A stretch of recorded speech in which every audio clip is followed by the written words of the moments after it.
Okay folks, this is going to be a quick video on how to calculate the resistance of your appliance.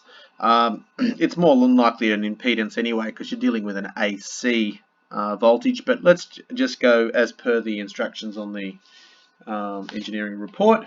And it was asking you to calculate, using the information provided on the label, resistance and power, and also calculate the price to operate the appliance. Now, if you were in a position where it actually has the power on the label, and in this case, I went for a hairdryer, and our hairdryer actually tells us how many watts we have. So I went to this part of the actual hairdryer, and you'll probably be able to see that on here it actually gives you the number of watts. It gives you a couple of watts because there's a couple of settings, but we're just going to say, we're going to assume that you want to dry your hair quickly, so we're looking at 2000 watts, but obviously if you were doing an engineering report you might discuss the two modes and the different amounts of power used each time. So calculating the power in this instance is not a problem because you just use the actual label. Calculating the resistance, they'll never have resistance on the label, so you will need to use a set of equations. If you said how is power related to voltage in Google, these equations would have come up straight away. And it is power is equal to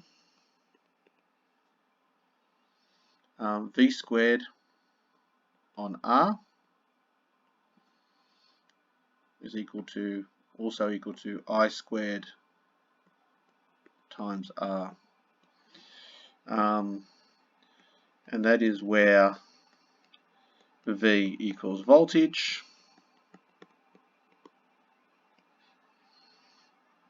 in volts, I equals current, and that is in amps, and power is going to be P is equal to power in watts, W.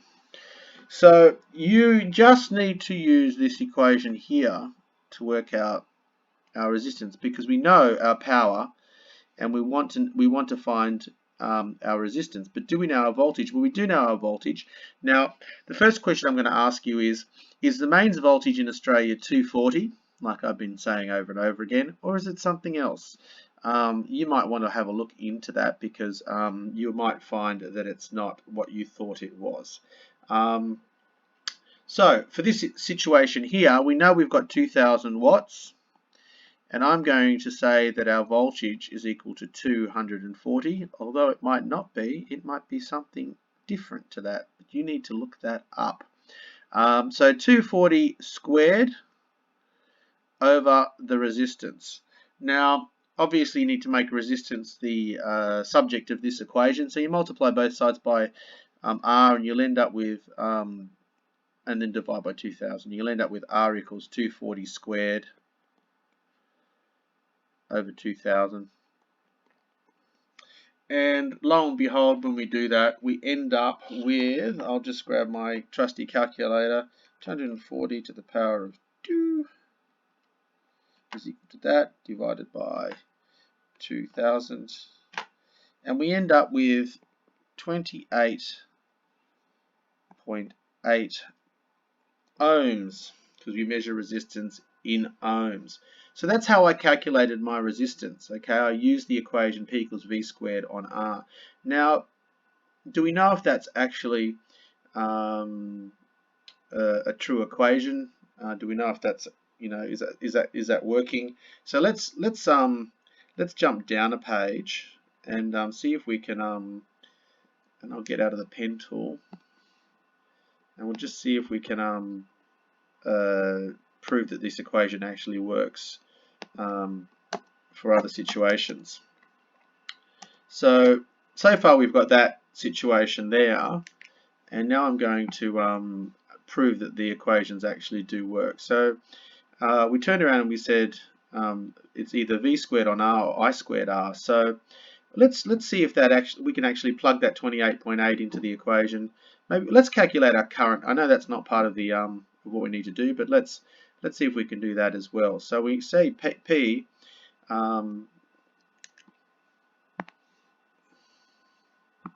P is equal to I squared R, and we're having this fun in games like we always do with this stupid thing. Okay.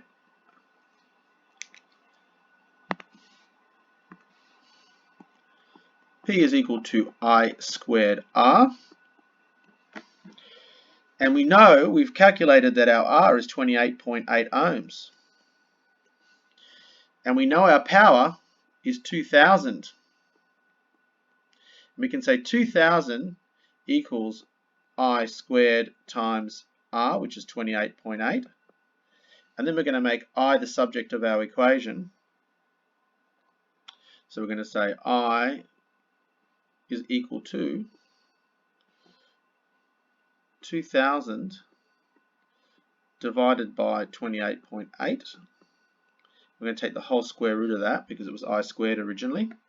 And we'll get out our trusty calculator and we'll say the square root of 2000 divided by 28.8 is equal to, and it's equal to 8 1/3 amps. And we can prove that this equation actually works because there's another equation for power that I haven't shown you, and that's the one that says that power is equal to voltage times current. Okay, so if we say 240, which is our voltage, times 8 1/3, if the equations work, we should get 2000. And as it turns out, if we say 240 times 8 1/3, we get, lo and behold, 2000 watts. So we know these equations work. Okay, so I'll just give you the lowdown on those equations again. Power is equal to voltage times current, or power is equal to V squared on R, which is equal to I squared times R. And they are the equations that you need to calculate power. Sometimes you'll be given amps for your appliance rather than watts, and you know that you've got 240 volts, so you'll be able to use the amps to calculate your resistance, because you'll be able to in some way calculate what you need to use these equations. So that's what you need to know to do that power calculation.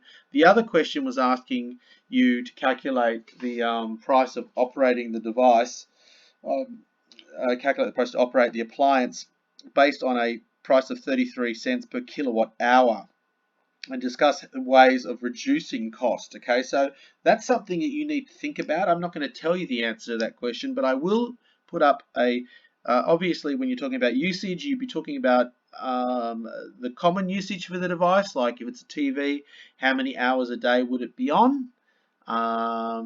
Whereas with a fridge, it's going to be on all the time. So that's something you need to think about in your report when you discuss the power usage, and does the device use anything when it's in standby mode, etc., etc. And then you need to think about ways that we could perhaps save energy. That is all part of your assignment, but I will put up a video on the page to assist you in understanding how that type of calculation works. And you've done this type of calculation even in junior mathematics. It's in the textbook for junior maths as well. But have a crack at those calculations, and if you have any questions, email me. Thank you.